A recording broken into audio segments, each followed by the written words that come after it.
Good morning students. बच्चों, आज का जो हमारा क्लास है, इस क्लास में जो सबसे फर्स्ट चैप्टर हमारा जो प्रैक्टिकल कॉन्सेप्ट का है उसके ऊपर हम लोग डिस्कस करेंगे। और मैं आपको बता दूं कि आज के क्लास में हम यहाँ से प्रैक्टिकल क्वेश्चन सॉल्व करना स्टार्ट करेंगे। Practical question solve that means कि हम लोग एनसीईआरटी के क्वेश्चंस को सॉल्व करेंगे। चलिए हम बात करते हैं कि जर्नल एंट्री कैसे बनाई जाती है और जर्नल एंट्री को किस तरीके से हम क्या करते हैं, सॉल्व करते हैं। जर्नल एंट्री के लिए जो रूल्स रेगुलेशंस हैं वो सारी चीज़ें मैंने आपको पहले ही बता दिया है। जो थ्योरेटिकल जो इसके टर्म्स हैं, जो थ्योरेटिकल व्यूज़ है, वो सारी चीज़ें मैंने क्लियर कर दी है। मैं एक बार आपको रिवाइज कर दूं कि जर्नल एंट्री प्रिपेयर करने के लिए आपके पास दो अप्रोच है, ट्रेडिशनल अप्रोच है, मॉडर्न अप्रोच। ट्रेडिशनल अप्रोच में अकाउंट्स को हम टू टाइप्स में क्लासीफाई करते हैं, personal account and impersonal account. And impersonal account को टू टाइप्स में क्लासीफाई करते हैं, real account and nominal account. इसके बाद पर्सनल अकाउंट को हम लोग थ्री कैटेगरी में डिस्ट्रीब्यूट करते हैं, natural personal account, artificial personal account and representative personal account. ये सारी बातें हम लोगों ने पिछले क्लासेस में की है। मैं आपको एक छोटा सा रिवीजन करवा दे रहा हूँ। रियल अकाउंट को दो कैटेगरी में हम लोग डिस्ट्रीब्यूट करते हैं।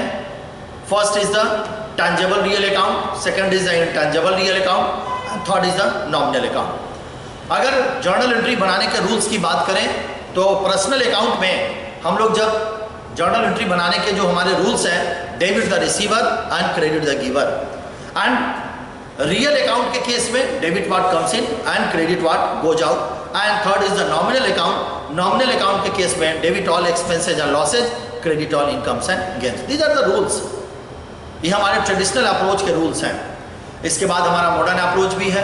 मॉडर्न अप्रोच में मैंने आपको बताया हुआ है कि हमारे अकाउंट्स को 5 पार्ट्स में क्लासीफाई किया जाता है।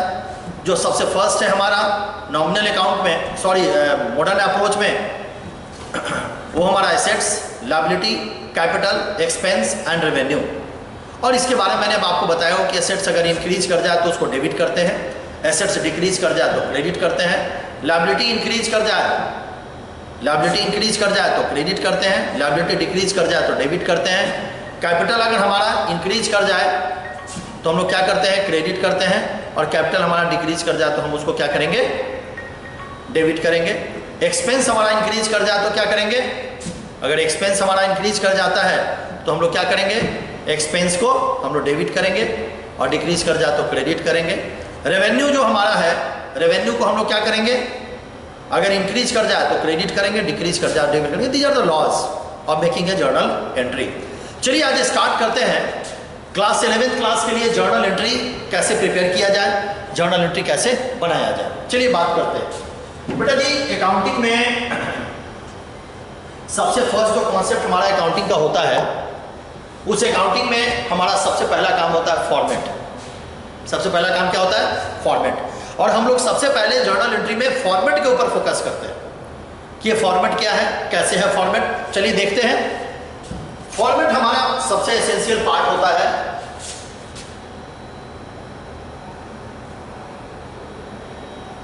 फॉर्मेट ऑफ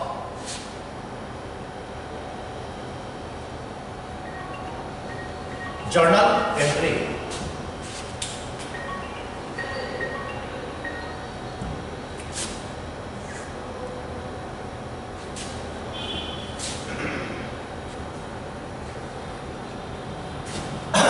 आप लोग जो फॉर्मेट बनाएंगे इसमें स्केल का यूज करेंगे। हमारे पास यहाँ पे स्केल नहीं है, लाइनें थोड़ी टेढ़ी हो सकती है, लेकिन अकाउंटिंग में जब प्रैक्टिकल कॉन्सेप्ट हम लोग बनाते हैं तो प्रॉपर तरीके से आपके पास स्केल होना चाहिए। और फॉर्मेट पेंसिल से खींचेंगे। एग्जामिनेशंस पे पेन से हम लोग लेते हैं, लेकिन प्रैक्टिस के लिए फॉर्मेट में पेंसिल यूज करते हैं। और स्केल से लाइनें एकदम सीधी होनी चाहिए। फॉर्मेट का एक अपना कॉन्सेप्ट है, फॉर्मेट एकदम पार्टिकुलरली करेक्ट फॉर्मेट होना चाहिए। चलिए देखते हैं।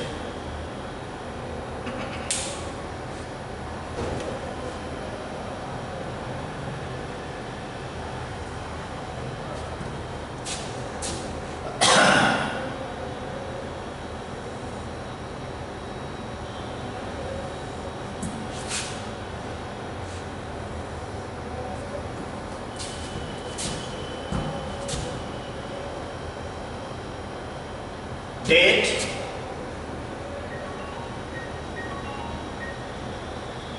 Particular,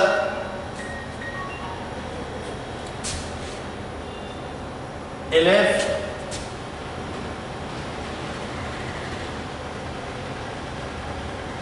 amount D R,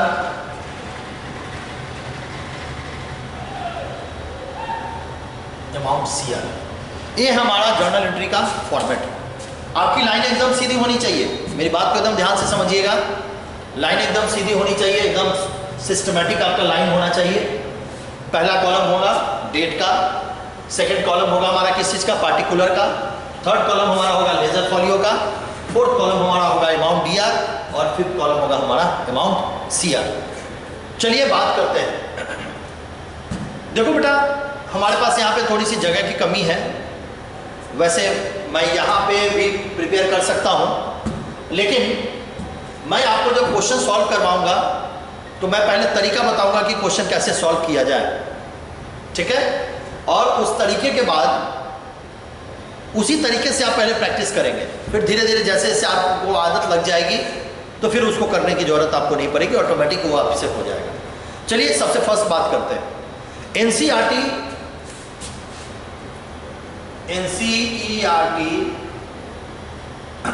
practical question number.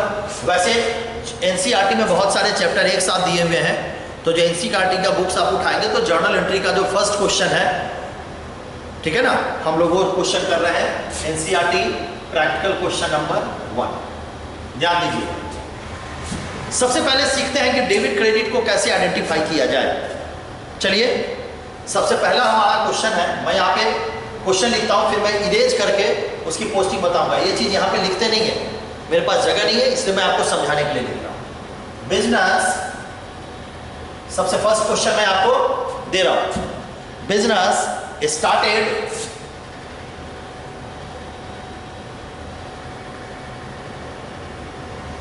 with cash rupees 75,000। Date कितना है इसका, 2010 दिसंबर 1। चलिए अब हम सीखते हैं कि इस ट्रांजैक्शंस की हम एंट्री कैसे बनाएं। जर्नल एंट्री बनाने के लिए जरा ध्यान दीजिएगा, बिजनेस स्टार्टेड, जितने भी बिजनेस के ट्रांजैक्शंस हैं, सभी बिजनेस के ट्रांजैक्शंस में कितने एस्पेक्ट होंगे, 2 एस्पेक्ट होंगे according to double entry system. और जो 2 एस्पेक्ट है उसमें से एक एस्पेक्ट को डेबिट करना है और एक एस्पेक्ट को क्या करना है, क्रेडिट करना है। अगर हम यहाँ एस्पेक्ट की बात करें तो 1 एस्पेक्ट इज द कैश और second aspect is the business started. Business started को बेटा अकाउंटिंग की भाषा में हम लोग कैपिटल से प्रेजेंट करते हैं। Capital, 1 account is the cash और second account is the capital. Capital से हम इसको क्या करते हैं, प्रेजेंट करते हैं। अब एकदम ध्यान से मेरी बातों को सुनिएगा। सेकेंड फेज में देखना है दोनों हमारे कौन से अकाउंट है। कैश हमारा कौन सा अकाउंट है, रियल अकाउंट है। कैपिटल कौन सा अकाउंट है, पर्सनल अकाउंट। ध्यान से देखिए, कैश हमारा कौन सा अकाउंट है, रियल अकाउंट है, और कैपिटल क्या है हमारा, पर्सनल अकाउंट है। अकाउंट को कैसे क्लासिफाई करते हैं, कैसे आइडेंटिफाई करते हैं, ये चीज मैंने आपको ऑलरेडी पहले से बताया हुआ है। चलिए आगे बात करते हैं। थर्ड जो फेज हमारा है, रियल अकाउंट में हम क्या देखते हैं। रियल अकाउंट का लॉ हमारा क्या कहता है, रियल अकाउंट का लॉ हमारा कहता है debit what comes in and credit what goes out. अब बताइए बिजनेस में जब पैसा आ रहा है तो क्या हो रहा है, डेबिट व्हाट कम्स इन हो रहा है। कम्स इन होगा तो ये क्या हो जाएगा, डीआर हो जाएगा। ये क्या हो जाएगा हमारा, डीआर हो जाएगा। और कैपिटल हमारा पर्सनल अकाउंट है, ये क्या हो जाएगा, सीआर। एंट्री बन गई। एंट्री में इस ट्रांजैक्शन में कैश को हमने क्या कर दिया, डीआर, और कैपिटल को क्या कर दिया हमने, सीआर। अब इसी चीज को हमको इस फॉर्मेट में मेंशन करना है। ये बेटा आंसर नहीं है, एक तरीका है समझने का। आंसर क्या हुआ कि कैश डेबिट हुआ और कैपिटल हमारा क्रेडिट हुआ। अब हम लोग जर्नल एंट्री के फॉर्मेट में इसको लिखते हैं।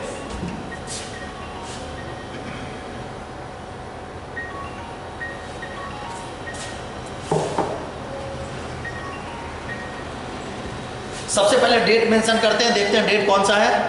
डेट है 2010 दिसंबर 1। सबसे पहले हम लोग डेबिट वाले टर्म को लिखते हैं। डेबिट वाला टर्म हमारा क्या है? Cash account DR। ओके, अब देखिए टू कैपिटल अकाउंट। ओके, पहले क्या लिखा? कैश को डेबिट किया, थोड़ा सा जगह छोड़ते हैं, क्रेडिट वाले में ऑटोमेटिक टू लगाते हैं, डबल एंट्री सिस्टम का कॉन्सेप्ट है। टू लाके कैपिटल अकाउंट लिखेंगे, दैट्स ऑल। इसके बाद यहां से एक डायरेक्शन स्टार्ट करेंगे और सबसे पहले जो वर्ड यूज करेंगे being business started with cash. देखिए पहली एंट्री बन गई, अमाउंट आपके पास कितना है?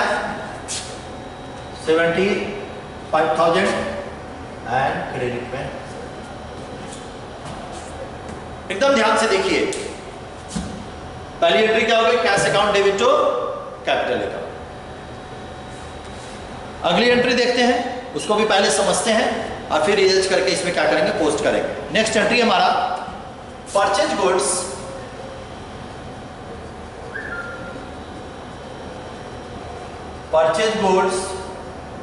For cash rupees 10,000। Purchase goods for cash rupees 10,000। क्या करेंगे? जैसे मैंने वहां पे काम किया वैसे ही इस ट्रांजेक्शंस में टू एस्पेक्ट को सबसे पहले हम लोग आइडेंटिफाई करेंगे। Two aspect, one is the purchase and second is the cash. Purchase कौन सा हमारा अकाउंट होगा? Purchase is the nominal account and cash is the real account. अब हम लोग को लॉ एप्लीकेबल करना है। In case of nominal account जो लॉ हमारा कहता है debit all expenses and losses, credit all incomes and gains. तो debit all expense and losses, हम कोई सामान खरीदेंगे तो क्या होगा? हमारा क्या होगा? एक्सपेंस होगा। और अगर नॉमिनल अकाउंट के केस में एक्सपेंस हो रहा है तो क्या कहलाएगा? DR। एंड कैश क्या हो रहा है? हमारे पास है गोज आउट हो रहा है। कैश क्या हो रहा है? गोज आउट हो रहा है, देन कैश इज क्रेडिट। ठीक है, तो इन दिस ट्रांजेक्शंस हमारी एंट्री क्या बनी? परचेज को हमने डेबिट किया और कैश को हमने क्या किया? क्रेडिट किया। चलिए इसकी पोस्टिंग करते हैं। इन काम को आपको रफ में करना है, मेरे पास यहाँ पे जगह नहीं है इसलिए मैं इन काम को डायरेक्ट कर रहा हूँ। सबसे पहले डेट मेंशन करते हैं, डेट देख लेते हैं कौन सा है? December 7। जो डेबिट हो रहा है उसको पहले लिखिए, परचेज अकाउंट DR। टू, ध्यान से देखिए, purchase account DR to. Credit क्या हुआ हमारा? Cash account. नरेशन लिखिए, being goods purchased for cash। being goods purchased for cash। Amount देखते हैं कितना है? अमाउंट हमारा है 10,000। चलिए दिखला देते हैं, गौर से देखते जाइए। ओके, इसी तरीके से हम लोग आगे भी बढ़ेंगे। थर्ड क्वेश्चन देखते हैं। थर्ड क्या कहता है? थर्ड कहता है कि सोल्ड गुड्स टू स्वाति। ध्यान देंगे, सोल्ड गुड्स टू स्वाति। देखो बेटे लोग, ये जो ट्रांजैक्शन है इस ट्रांजैक्शंस में एक बात याद रखना कि जब भी कैश के बारे में कुछ भी ना दिया गया हो और सिर्फ नेम गिवन हो, वो परचेज के साथ हो या सेल के साथ हो। अगर नेम गिवन हो तो नेम क्या कहलाएगा? क्रेडिट ट्रांजैक्शंस कहलाएगा। और अगर सिर्फ नेम है तो हमारे लिए क्या है? क्रेडिट ट्रांजैक्शंस हैं। दैट मीन्स कि स्वाति को गुड्स सेल किया गया और स्वाति ने पैसा नहीं दिया। आने वाले फ्यूचर में पैसा मिलेगा, पैसा उसने नहीं दिया। अब कैसे होगा? तो वन अकाउंट इज स्वाति और सेकेंड अकाउंट इज सेल। ध्यान दीजिएगा, वन अकाउंट इज स्वाति और second account is sale. Swati मेरा कौन सा अकाउंट हो गया? Personal account. और सेल मेरा कौन सा अकाउंट हो गया? Nominal account. ओके, अब यहाँ पे जब एंट्री पास करेंगे तो पर्सनल अकाउंट में क्या देखते हैं? Debit the receiver and credit the giver. तो यहाँ पे पर्सनल अकाउंट में क्या है? ये रिसीव कर रहा है तो क्या हो जाएगा? DR। और सेल क्या हो जाएगा? CR। एंट्री बन गई। तो स्वाति हमारा क्या हो रही? डेबिट। और सेल क्या हो रहा है हमारा? CR। अब इसको एंट्री में लिखते हैं।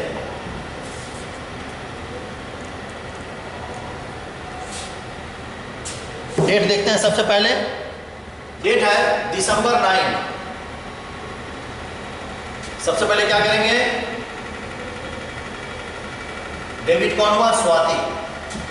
Swati account DR to sale account.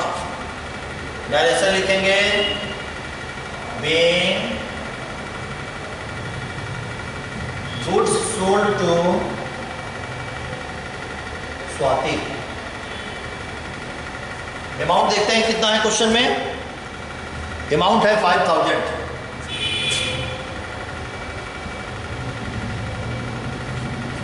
Okay, ये 3 ट्रांजेक्शंस हुए जर्नल एंट्री के।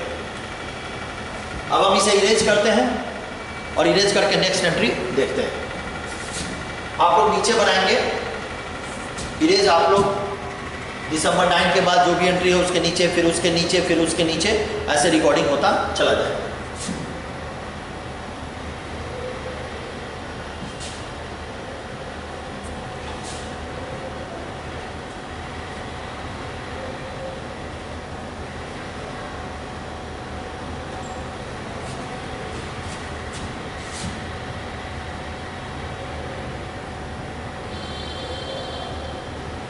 देखते हैं अब आगे। नेक्स्ट जो एंट्री है हमारी वो है परचेज फर्नीचर।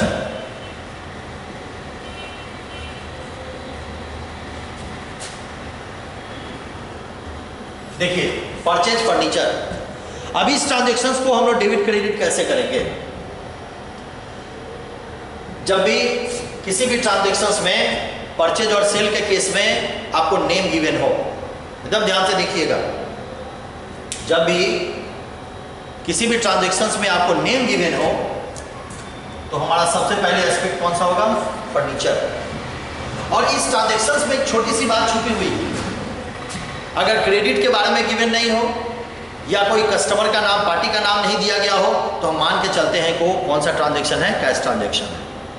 ओके, तो हम मान के चलते हैं को कैश ट्रांजैक्शन है। तो यहाँ पे वन अकाउंट हमारा कौन सा छुपा हुआ है? कैश। ऐसे ट्रांजैक्शन में one account is furniture, second account is cash.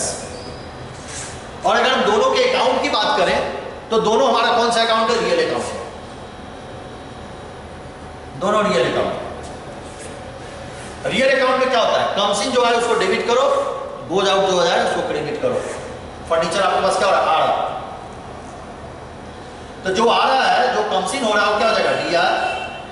Cash क्या हो जाएगा? CR। अब इसको क्या करना है? जर्नल एंट्री में मेंशन करना है।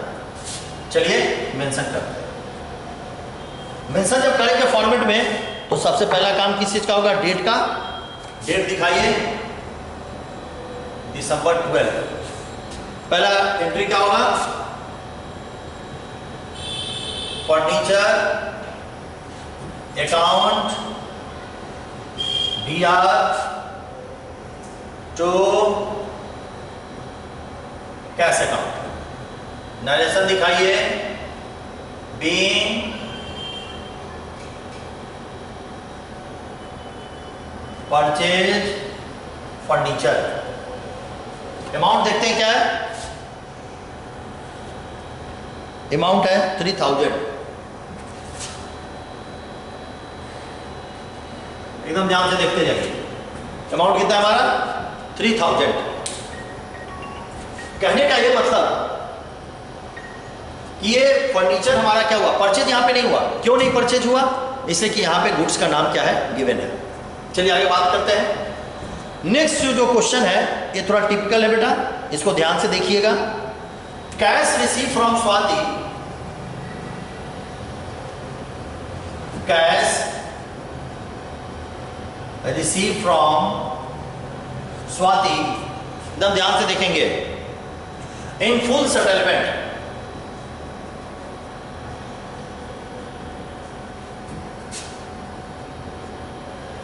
इन फुल सेटलमेंट कितना रुपया है? 4000। अमाउंट क्या है हमारा? 4000। अब मीनिंग समझिए जरा, क्वेश्चंस के मीनिंग को समझिएगा। क्या कहता है? Cash receive from Swati, Swati से पैसा रिसीव हुआ, और कैसे रिसीव हुआ? In full settlement of 4000।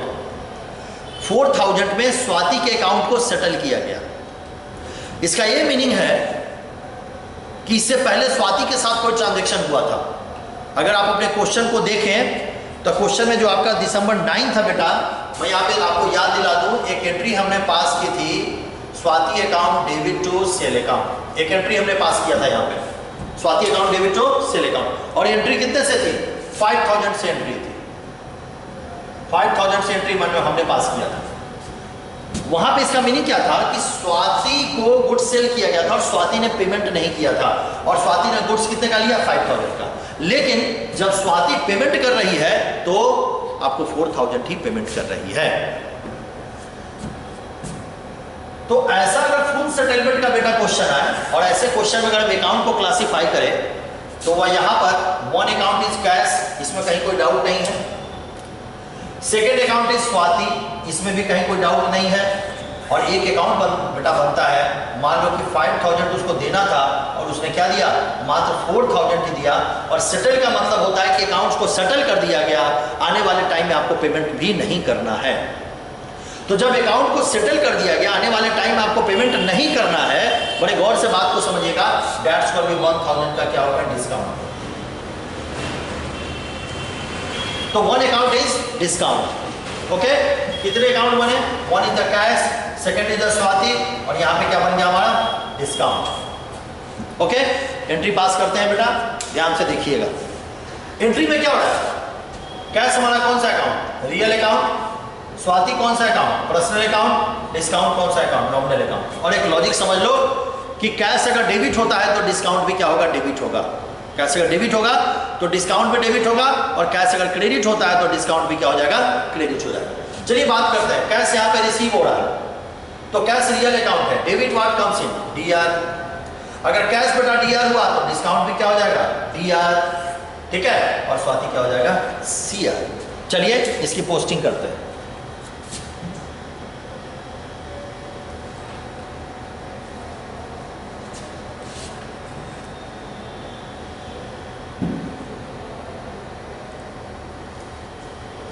Posting करते हैं। पोस्टिंग में हम लोग देखते हैं एंट्री क्या होगी?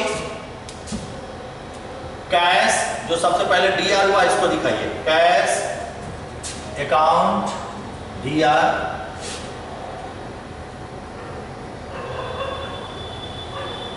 Discount account DR to Swati account. Amount देखिए, पैसा कितना रिसीव किया आपने?